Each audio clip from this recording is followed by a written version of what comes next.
ॐ पार्थाय प्रतिबोधितं भगवता नारायणेन स्वयं व्यासेन ग्रथितं पुराणो मुनिना मध्ये महाभारतम्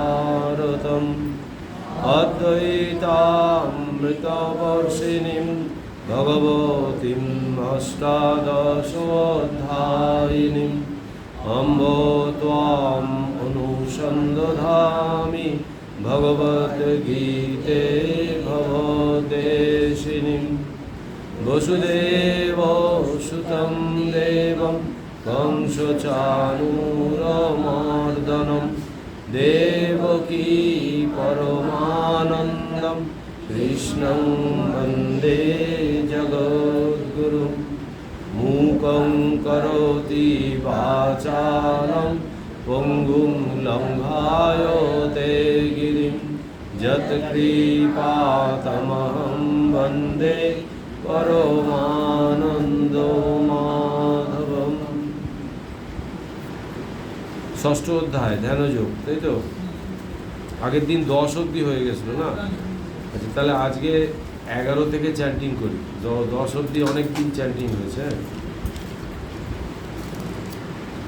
শ্রী ভগবান উবাচ শুচৌ দেশে প্রতিষ্ঠাপ্য স্থিরম আসনম আত্মনা নাত্যুচ্ছ্রিতম নাতি নীচম চৈলাজুনো কুশোত্তরম তত্রৈকাগ্রং মনঃ কৃত্বা যতো চিত্তেন্দ্রিয়ক্রিয়াঃ উপবিশ্যাসনে যুঞ্জাত যোগম আত্মবিশুদ্ধয়ে সমং কায় শিরো গ্রীবং ধারয়ন্নচলং স্থির সম্প্রেক্ষ্য নাসিকাগ্রং সংদিশশ্চানবলোকয়न् প্রশান্তাত্মা বিগতোভির্ব্রহ্মচর্যব্রতে স্থিতः মনঃসংযমমচ্চিত্তং যুক্তো আসিতো মৎপরः युञ्जन्नेवं सदात्मानं योगी नियतो मानसः शान्तिं निर्वाणो परोमां मत्संस्थाम् अधिगच्छति नात्तस्नुतस्तु योगोऽस्ति न चैकान्तं मनस्नतः न चाति स्वप्नशीलस्य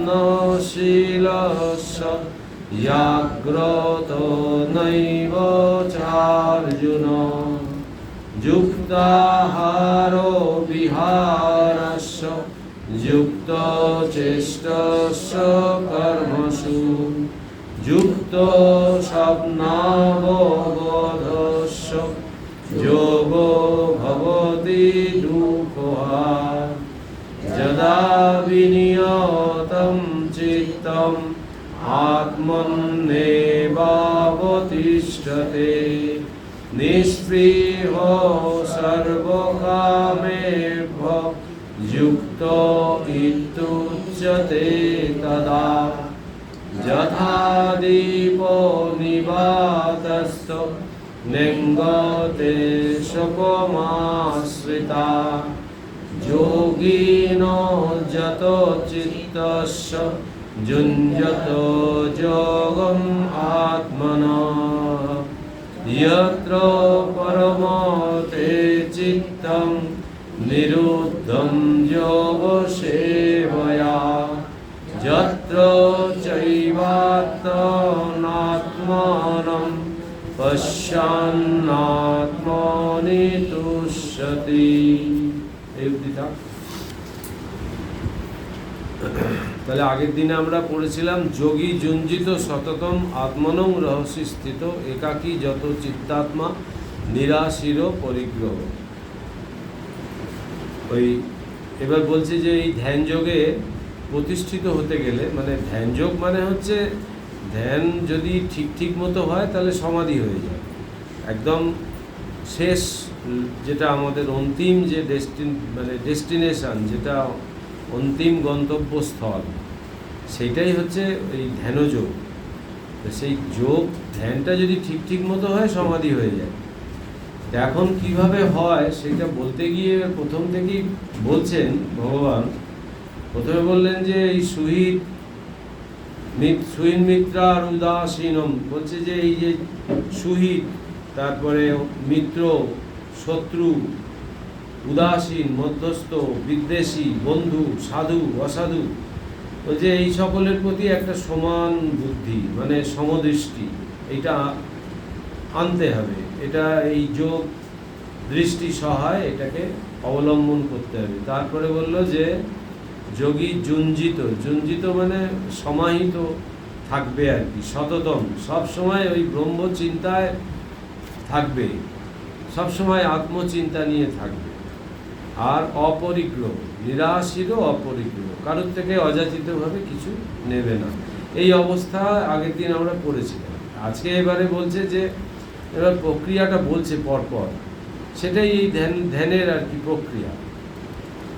বলছে শুচৌ দেশে প্রতিষ্ঠাপ্য স্থিরম আসনম আত্মন। শুচৌ মানে যেটা পবিত্র, শুদ্ধ পবিত্র স্থান, সেই রকম জায়গায় আর কি, শুদ্ধ চিত্ত, শুদ্ধ শুচিসিদ্ধ যেটাকে বলে, সেই রকম জায়গায় স্থির হয়ে,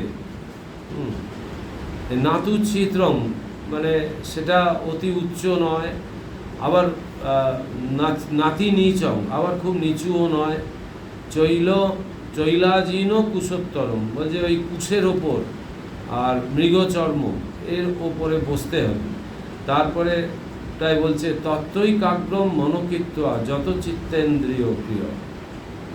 তো বলছে চিত্ত ও ইন্দ্রিয়ের ক্রিয়া যতটা করা যায়, মানে অন্তরিন্দ্রিয় আর বহিরিন্দ্রিয়কে সংযত করতে হবে। উপবিশ্বাসনে জুঞ্জাত যোগম আত্ম বিশুদ্ধ হয়। জুঞ্জাত কথাটার অর্থ হচ্ছে অভ্যাস করবে।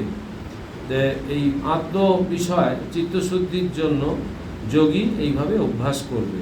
কীরকম জায়গা বলে দিল তাহলে, খুব উঁচু নয়, খুব নিচু নয়, আর স্থির হয়ে আসনে, আসন যদি সেটা ওই মৃগচর্ম কুশের আসন হয় তাহলে ভালো। মৃগচর্ম তো এখন আর ওরমভাবে আমরা পাবো না। আমাদের এই কুশের বদলে আমাদের যেরকম ওই উলেন যে সমস্ত আসন বেরিয়েছে সেগুলোই, ওগুলো ওই প্রথমে যখন মন্ত্র দীক্ষা হয় তখন ওইটা নিয়ে ওইখানে বসলেই শুদ্ধ গুরুদেবের শুদ্ধ করে দেয় গুরুদেব। যেরকম ওই রুদ্রাক্ষের মালা শুদ্ধ করে দেয় সেরকম এটাই করে দেয়। আর জায়গাটা হবে শুচিসিদ্ধ জায়গা হবে। একটা ধূপ জেলে বসলাম, একটা সুন্দর গন্ধ, ফুলের গন্ধ, চন্দনের গন্ধ, যেগুলো মনকে সহজে ওই তার সাথে একাত্ম হতে সাহায্য করে। একটা ডিভাইন প্লেস যেটা বলে সেটা একটা তৈরি হয়। বলছে এইরকম জায়গায় এইভাবে বসে এইটা করতে হয়। তারপরে বলছে যে এই পদ্ধতি বলছে ধ্যানে। তারপরে যে স্বয়ং কায় শিরগ্রীবম ধারয়ন্য অচলং স্থির, বলছে এই অচলভাবে মানে সোজা করে মস্তক, শরীর, মস্তক, কায়, শির আর গ্রীব, বলছে শরীর, মস্তক আর গ্রীবাকে সোজা করে অচলং মানে একদম নিশ্চলভাবে, ধারয়ন মানে ধারণ করে, স্থিরভাবে বসতে হবে। তারপরে নাসিকা অগ্রম, নাসিকার অগ্রভাগে সম্প্রেক্ষ দৃষ্টি রেখে, আর দিশোচন অবলোকয়ন, তো বলছে কোনো দিকে দৃষ্টিপাত না করে প্রশান্ত আত্মা বিগতভি মানে হচ্ছে নির্ভীকভাবে, প্রশান্ত আত্মা প্রশান্ত চিত্ত হয়ে ব্রহ্মচারী ব্রতে স্থিত, ব্রহ্মচর্যব্রত গ্রহণ করে, মন সংযমপূর্বক মদগত চিত্ত মানে ঈশ্বরের পরমাত্মায় চিত্ত অর্পণ করে, স্থাপন করে, মতপরম মানে মত পরায়ণ হয়ে, তার প্রতি হয়ে যুক্ত আসিত সমাহিত হয়ে অবস্থান করবে। এও ওই পদ্ধতি বলছে। তাহলে প্রশান্তাত্মা বিগতর ভিড় ব্রহ্মচারী প্রতিষ্ঠিত মনসংযম মৎচিত্ত যুক্ত আসিত মত করে। বলছে পবিত্র স্থানে নিশ্চলভাবে, অতি উচ্চও নয় অতি নিচুও নয়, এইভাবে কুশ বিছিয়ে তার উপরে ব্যাঘ্রচর্ম এবং তদুপরি বস্ত্র বিস্তৃত ওপরে যোগী নিজের জন্য স্থির আসন রচনাপূর্বক সে আসনে বসে মন একাগ্র অর্থাৎ ব্রহ্ম ধ্যানরত করে সংযত চিত্তে জিতেন্দ্রীয় মুনি আত্মশুদ্ধির জন্য যোগাভ্যাস করবেন। এগুলো হচ্ছে একদম সেই যারা যোগী আর কি, যারা সংসার আশ্রমে নেই, এগুলো বিশেষ করে ভগবান তাদের জন্যই বলেছে। কিন্তু এগুলো আমাদের মতো করে আমরা এগুলো ভাবতে পারি, আমাদের যেরকম গুরু মন্ত্র আমরা পেয়ে থাকলে ওই শুদ্ধ আসনে শুদ্ধ পবিত্র জায়গা করে বসতে পারি। এই প্রসঙ্গে ঠাকুর যেগুলো বলেছে এইগুলো বুঝলে এইটার সঙ্গে মোটামুটি কিছুটা আমরা এই যুগে আমাদের জন্য কি সেটা বলব। ঠাকুর বলছেন যে যেমন বাতাসে জল নড়লে তাতে ঠিক প্রতিবিম্ব দেখা যায় না, তেমনি মন স্থির না হলে তাতে ভগবানের প্রকাশ হয় না। নিঃশ্বাস প্রশ্বাসের সঙ্গেও মন চঞ্চল হয়। সেজন্য যোগীরা আগে কুম্ভক দ্বারা মন স্থির করে ভগবানের ধ্যান ধারণা করেন। কথাটা এই, মন স্থির না হলে যোগ হয় না। যে পথেই যাও, মন যোগীর বশ, যোগী মনের বশ নয়। মন স্থির হলে বায়ু স্থির হয়, কুম্ভক হয়। এই কুম্ভক ভক্তি জগতেও হয়, ভক্তিতে বায়ু স্থির হয়ে যায়, ভাবে বায়ু স্থির হয়। বিষয় বাসনা থাকলে যোগ হয় না। তাই একটি উপমা দিয়ে পরমহংসদেব বোঝাচ্ছেন। ওদেশে দেওয়ালের ভিতর গর্তে নেউল থাকে, কেউ কেউ নেউলের লেজে ইঁট বেঁধে দেয়, তখন ইটের জোরে গর্ত থেকে নেউল বেরিয়ে পড়ে। বিষয় চিন্তা তেমনি যোগীকে যোগভ্রষ্ট করে। সূর্যোদয়ে পদ্ম ফোটে, কিন্তু সূর্য মেঘেতে ঢাকা পড়লে আবার পদ্ম মুদিত হয়ে যায়। বিষয় মেঘ। মনকে নির্বিষয় করতে না পারলে যোগস্থ হওয়া সম্ভব নয়। এই যে অনেকগুলো কথা এখানে বলে দিয়েছেন ঠাকুর। প্রথমটা হচ্ছে যে শ্বাস প্রশ্বাস চললেও মানে জোরে জোরে পড়লেও ওটাও মনকে চঞ্চল করে। সেই জন্যে আমরা প্রথমে বসেই যদি ধ্যান করার বা জপ করার চেষ্টা করি তাহলে কিন্তু সেটা ঠিক হবে না। প্রথমে বসে সবথেকে ভালো পদ্ধতি হচ্ছে শ্বাস প্রশ্বাসটার ওপরে নিজেকে নজর রাখা। ওই শ্বাস প্রশ্বাসের দিকে যত আমি মনটা যুক্ত করব তত দেখা যাবে শ্বাস প্রশ্বাসটা আস্তে আস্তে আস্তে আস্তে ধীর হয়ে আসছে, স্থির হয়ে আসছে এবং একটা সময় একদম শান্ত হয়ে যাবে মন। মানে মনে হবে না যে শ্বাস প্রশ্বাসটা পড়ছে, এটা মনে হবে মানে ওই যে চঞ্চল করে মনকে, ওই জোরে জোরে যে শ্বাস প্রশ্বাস করলে সেটা হবে না। এখন আমাদের পক্ষে এই কুম্ভক করা খুব কঠিন ব্যাপার। এগুলো যোগীদের জন্য ঠিক আছে, কিন্তু আমাদের জন্য এই কুম্ভক বা এই রেচক এইগুলো করা ঠিক নয় আর কি। করলে অনেক সময় মানে শরীর বিগড়ে যাওয়ার ভয় আছে। তো সেই জন্যে আমাদেরকে ওই নিঃশ্বাস প্রশ্বাসের দিকে একটু নজর রাখতে হবে। ওটা আস্তে আস্তে শান্ত হয়ে এলে তখন জপ করতে শুরু করলে আস্তে আস্তে ধীরে ধীরে জপ হয়ে যাবে।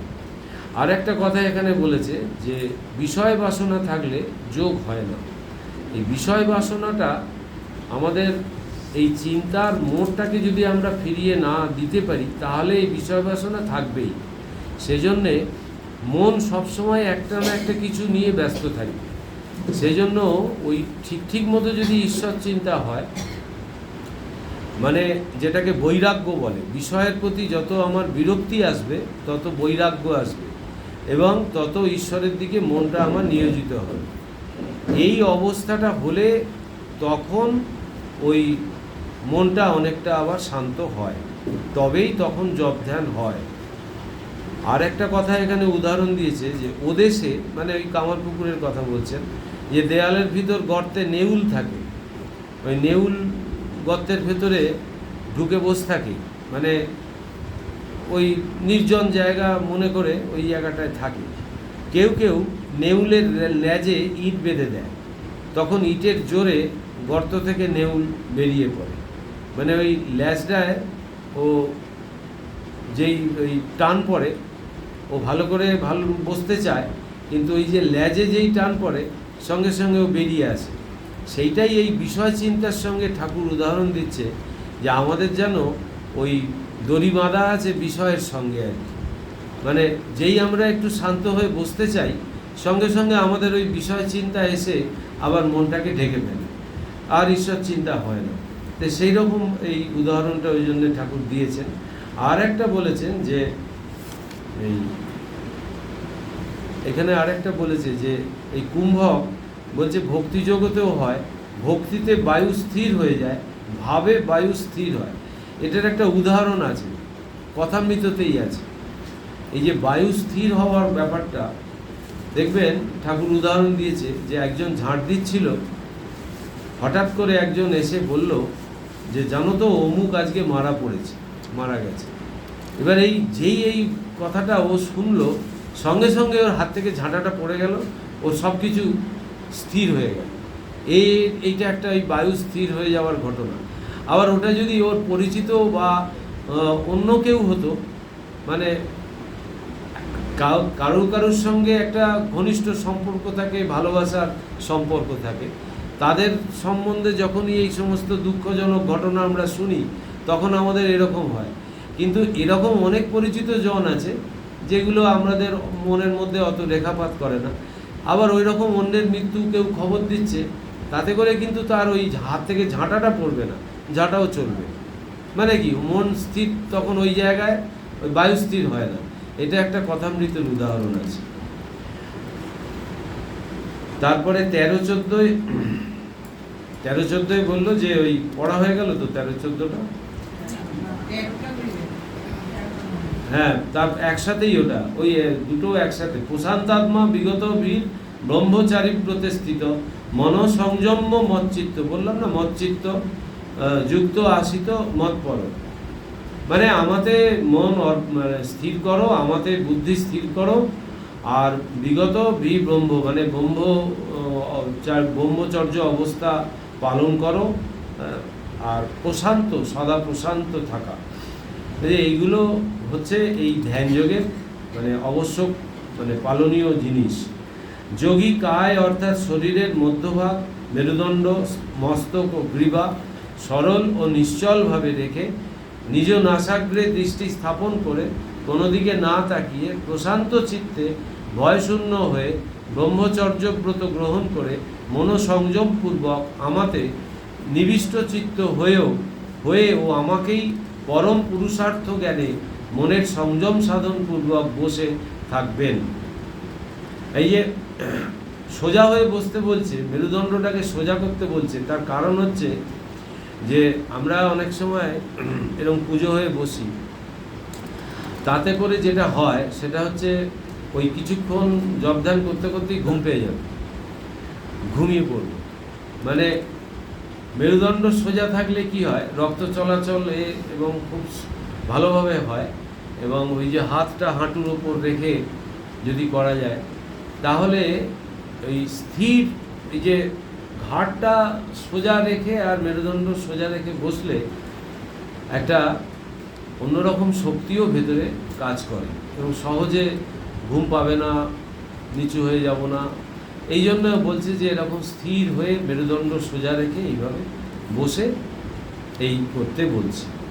তারপরে বললো যুঞ্জন এবং সদাত্মনম যোগী নিয়ত মানস শান্তিং নির্বাণ পরমম মৎসংস্থম অধিগচ্ছতি। বলছে যে এইখানে এই যুঞ্জন এবং কথাটা হচ্ছে ওই একই, সেই সমাহিত করা। আর নিয়ত মানস মানে নিরুদ্ধ চিত্ত হওয়া। নিরুদ্ধ চিত্ত মানে ওই একদম প্রথমেই উদাহরণ দেয়া আছে যেটা, সেটা হচ্ছে যে একটা জল মানে একটা সরোবর বা একটা দিঘি, সেখানে যদি একটা ঢিল ফেলে দেওয়া হয় সেটা শান্ত হয়ে আছে, যেই ঢিল ফেলে দেওয়া হলো তখন কিন্তু ওই যে দিঘির জলে পাড়ের গাছের যে চিত্রগুলো আমরা দেখতে পাচ্ছিলাম সহজেই, বা আকাশের যে ছবিটা দেখছিলাম, যেই ঢিলটা ফেললাম তখন কিন্তু ছবিগুলো নড়াচড়া করতে আরম্ভ করে। তেমনি আমাদের এই স্বামীজি রাজযোগে এই আলোচনা করেছেন যে আমাদের এই ভেতরটাও এরকম একটা স্থির অবস্থা আমাদের প্রাপ্ত হতে হবে, না হলে কিন্তু ওই স্থির না হলে ওইখানে কিন্তু ওই ভগবানের যে চিত্র সেইটা আমরা কিন্তু সহজে দেখতে পাবো না। তাই এখানে এইটাই বললো যে ওই স্থির এবং নিয়ত মানসও মানে ওই যেটা বললাম নিরুদ্ধ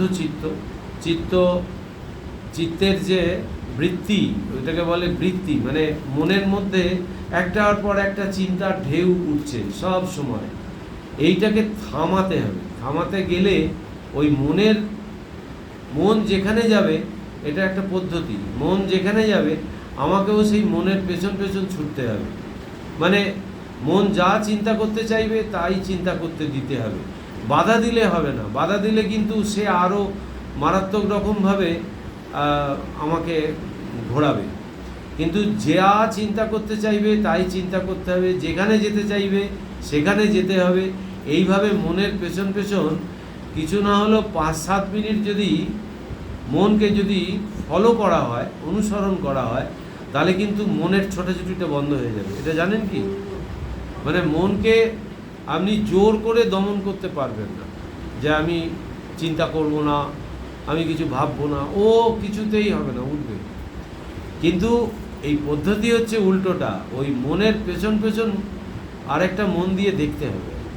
মানে ওই আমি আমার সত্তায় আছি, এবার মন দৌড়চ্ছে এক জায়গায় নিয়ে যাচ্ছে আমাকে বিভিন্ন জায়গায়, ওটাকে ছেড়ে দিতে হবে, ওর পেছন যেতে হবে। কিছুক্ষণ ওইটাকে বসে আগে ওটাকে খেয়াল করতে হবে যে যেখানে যেতে চাই আমি যাব, যে যা চিন্তা করতে চাই করব।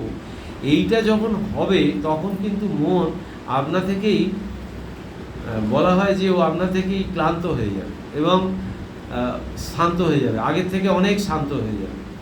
তো ওই চিন্তার বৃত্তিগুলোকে থামাতে হবে, ওই চিত্তবৃত্তি নিরোধক, ওই পতঞ্জলি যোগসূত্রে আছে চিত্তবৃত্তি নিরোধক, চিত্তের বৃত্তিগুলোকে নিরোধ করতে হবে। এইটাই হচ্ছে ধ্যান। আর এটা যার যত বেশি সম্ভব হয় সে তত ওই সমাধির কাছাকাছি কিছুটা স্বাদ পায় আর কি। তো সেইটা এখানে বলছে যে শান্তিং নির্বাণ পরমাং মৎসংস্থম অধিগচ্ছতি। তো যে মৎসংস্থম মানে হচ্ছে আমার যে স্বরূপ, সে আমার স্বরূপতা প্রাপ্তিরূপ নির্বাণ পরমাং শান্তি, নির্বাণাত্মক শাশ্বতী শান্তি অধিগচ্ছতি প্রাপ্ত হন। মানে এই যে এই শান্তিটাই আমরা খুঁজছি, ওটাই আমাদের কিন্তু লক্ষ্য। আমরা সেটা খুঁজছি বিষয়ের মধ্যে, আমরা সেটা খুঁজছি বিভিন্ন মানুষের মধ্যে, কিন্তু ওটা আমার ভেতরেই আছে। এই অবস্থাটা আমাদের স্বরূপ, এটা আমাদের অধিকার, ওইটা আমরা পাবো চেষ্টা করলে। কিন্তু আমরা ওই ভুল জায়গায় আমরা চলে যাচ্ছি, যার জন্য আমাদের এইগুলো সহজে হচ্ছে না, খুব কঠিন লাগছে। কিন্তু ওইটাই আমাদের নিজস্ব স্বরূপ, ওইটাই শান্তির উৎসস্থল, ওটাই সব রকম আনন্দের উৎসস্থল।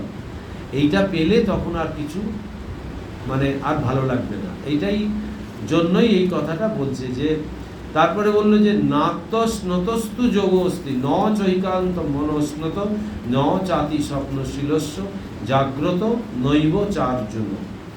সম্পূর্ণ মানে প্রসেসগুলো বলছে হে অর্জুন। কিন্তু যিনি খুব বেশি ভোজন যিনি খুব ভোজন প্রিয়, এইবারে আসল জায়গায় আসছে। কোথা থেকে আমাদের এই যে বিকারগুলো হচ্ছে, যে কেন মন নিরুদ্ধ হচ্ছে না, কেন মন শান্ত হচ্ছে না, এইবার বলছে। এবার আস্তে আস্তে খাদ্যাভ্যাস থেকে আসুন। এবার বলছে হে অর্জুন, কিন্তু যিনি খুব বেশি ভোজন প্রিয় অর্থাৎ পেটুক, এবং যিনি একেবারে উপবাসী থাকেন তার যোগ হয় না। মানে উপবাসী হলেও যোগ হবে না, আবার খুব খাওয়া দাওয়া করলেও যোগ হবে না। অতিশয় নিদ্রালু, খুব যারা ঘুমোয় বা একেবারে যার ঘুম হয় না, তারাও যোগ সমাধি হওয়া সম্ভব নয়। মানে সব পরিণীত হতে হবে, সবই হতে হবে, কিন্তু পরিণীত। পরেরটাতেই এই কথাটা বলবে। যুক্তাহারও বিহারস্য যুক্ত চেষ্টস্য কর্মস্য। এটা মনে রাখবেন, এটা খুব ইম্পর্টেন্ট শ্লোক। এই যুক্তাহার ও বিহারস্য, এই শ্লোকটা এত ইম্পর্টেন্ট সকলের জন্য। যুক্ত স্বপ্নাব বোধস্য যোগ ভবতি দুঃখহা, বলছে যে পরিমিত আহার ও বিহারকারীর, মানে যুক্ত আহার আর বিহারস্য, কর্মসু কর্মেও যুক্ত চেষ্টস্য, পরিমিত চেষ্টাকারীর, যুক্ত স্বপ্ন অববোধস্য, পরিমিত নিদ্রা ও জাগরণকারীর, যোগ যোগ অর্থাৎ চিত্তবৃত্তির নিরোধরূপ সমাধি, দুঃখহা দুঃখ নিবর্তক ভবতি হয়। তাহলে কাদের হয়? এখানে ভগবান কিন্তু পরিষ্কার বলে দিচ্ছে এখানে যে কার হয়। তারই হয় যে অহেতুক এই মানে খুব বেশি আহার করে ফেললো। এরপরে আবার বলবে, একদম দেখবেন ওই অষ্টাদশ অধ্যায়ে গিয়ে ভগবান আবার এটাকেও আবার ভেঙে বলবে যে খুব কটু, খুব অম্ল, খুব ঝাল, খুব তেতো, এইগুলোই যাদের খুব প্রিয় তাদের দ্বারা হয় না। অনেকে ঝাল খেতে ভালোবাসে, অনেকে নুন খেতে ভালোবাসে, ওইখানে বলছে। আর তারপরে আবার বলছে বাসি উচ্ছিষ্ট, এক শ্রেণীর মানুষ আছে ওইগুলো খায়, ফেলা যাবে, নষ্ট হবে, খায়, ওদেরও বলছে হবে না, বলছে ওইগুলো খেলেও ওই তোমাকে যোগ থেকে সরিয়ে দেবে। হ্যাঁ, ঠিক বলেছে, সব ফ্রিজে ভরে ভরে খাচ্ছে, একদিন রান্না 7 দিন চলছে, একদম সংকলিত ঠিক জায়গায় পয়েন্ট আউট করেছে। হ্যাঁ, এই যুগের লোকেদের মন চঞ্চল এই কারণে। আমি অষ্টাদশ অধ্যায় চলে গেলাম ভট করে। অষ্টাদশে ভগবান পরিষ্কার বলে দিয়েছে একদম, গীতা একটা কমপ্লিট বিজ্ঞান। এইখানে বলে দিল যে এই বুঝে ওই খুব বেশি খেলেও চলবে না, খুব কম খেলেও হবে না, খুব বেশি ঘুমোলেও হবে না, খুব মানে জেগে থাকলেও হবে না। আর এই যুক্ত আহার ও বিহারস্য, আহারের সঙ্গে কিন্তু বিহার যোগ করেছে, মানে এই ঘোরাঘুরি, মানে চতুর্দিকে আর কি মন ঘুরছে, চতুর্দিকে নিজে দৌড়চ্ছি, সব কিছু বিষয়ের প্রতি আমার একটা খুব তীব্র আগ্রহ, এই ব্যাপারগুলো যার মধ্যে থাকবে সে অতিশয় চঞ্চল। সেই জন্য বলছে যে তাদের দ্বারা এই যোগ সমাধি হওয়া সম্ভব নয়। আগে ওইগুলোকে ঠিক করতে হবে, ওইগুলো মেরামত করলে তবে এইগুলো আসবে। আর সেই জন্য বললো এই পরিমিত আহার বিহার, পরিমিত কর্ম। হ্যাঁ, আরেকটা আছে পরিমিত কর্মচেষ্টাবান। এই দেখবেন আমরা মাঝে মাঝে আমাদের রজগুণ এত বেড়ে যায়, কাজ করছি না আবার এমন সময় এমন কাজ করতে আরম্ভ করলাম যে মানে পাড়া প্রতিবেশী অতিষ্ঠ হয়ে গেল যে এত কাজ আর শেষ হয় না। কিন্তু প্রতিদিন একটা রুটিন করে নিয়ম মাফিক নির্দিষ্ট কাজ করতে হবে, কাজও করতে হবে, কিন্তু আর অতিরিক্ত করা চলবে না। ওই যে বলছে পরিমিত কর্মচেষ্টাবান, পরিমিত নিদ্রা জাগরণশীল, মানে এটার দ্বারা বোঝাতে চাইছে একটা নির্দিষ্ট রুটিনের মধ্যে জীবনটাকে বেঁধে ফেলতে হবে, যে আমি এই সময় থেকে এই সময় এই করব, এই সময় থেকে এই সময় এই করব, একটা রুটিন চলবে সারাদিন। সেখানে দেখবেন পরিমিতিক ব্যাপারটা অটোমেটিক চলে আসবে, ওখানে কোনোটাই বাড়াবাড়ি হবে না।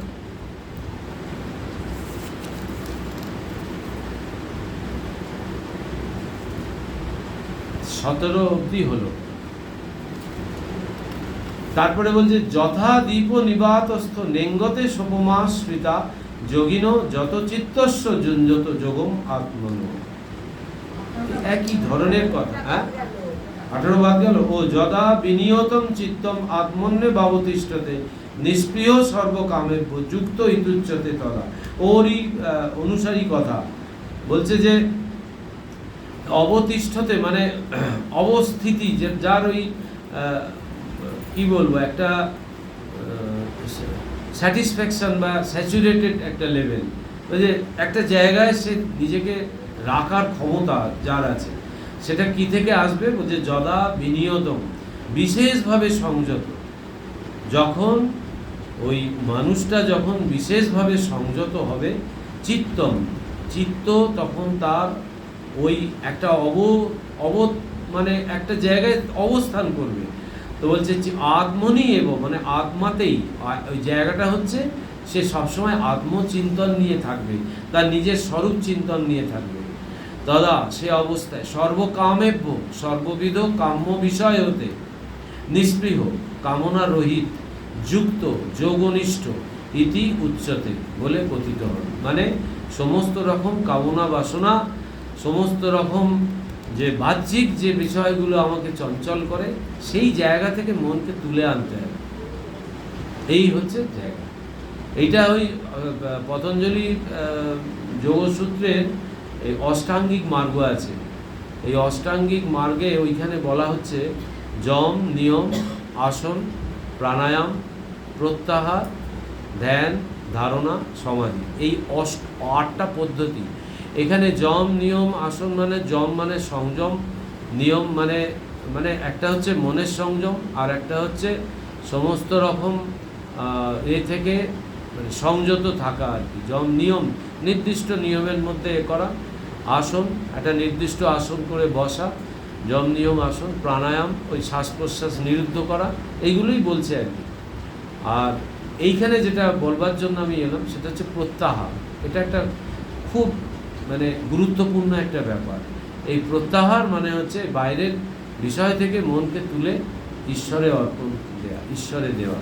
এবার দেখুন, আমরা যারা প্রতিনিয়ত জপ করার চেষ্টা করছি, ঠাকুরের নাম সবসময় করার চেষ্টা করছি, তারা কিন্তু অনেকটাই সফল, মানে অনেকটাই কিন্তু বাহ্যিক বিষয় থেকে মন উঠে আসছে।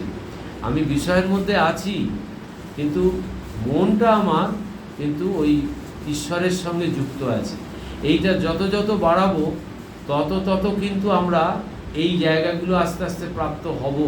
এটা একদম উচ্চ স্তরের কথা বলছে। এতটা উচ্চ জায়গায় হয়তো আমরা যাওয়ার মতো অবস্থা বা পরিবেশ নেই, কিন্তু কিছুটাও এর স্বাদ আমরা পাবো যদি এই সমস্তগুলো আমরা মেনটেন করি, পালন করি যদি।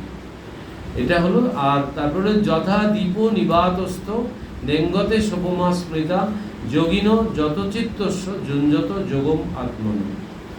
তো ওই সেই একই কথা যে ওই দ্বীপ যেরকম ওই সবসময় হাওয়া লাগলেই নড়ে ওঠে, ওই প্রদীপের শিখাটা, সেমনি বলছে যে ওই নিবাতস্থ মানে বায়ুশূন্য স্থানে যদি ওইটাকে রাখা হয় তাহলে কি হয়, ওটা ইঙ্গতে মানে ওটা কাঁপে না।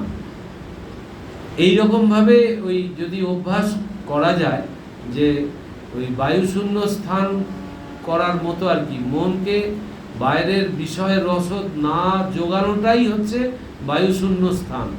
ওইটাকে যখন স্থির করতে পারবো তখনও আমার ওই ভেতরের এটা ওই মনটা তখন কিন্তু শান্ত স্থির থাকবে। এইটাই মানে যোগীর এটাই করতে হবে। নিবাত স্থানে স্থিত দীপশিখা যেমন চঞ্চল হয় না, আত্মযোগ অনুষ্ঠানকারী সংযত চিত্ত যোগীর তাই উপমা বলে জানবে।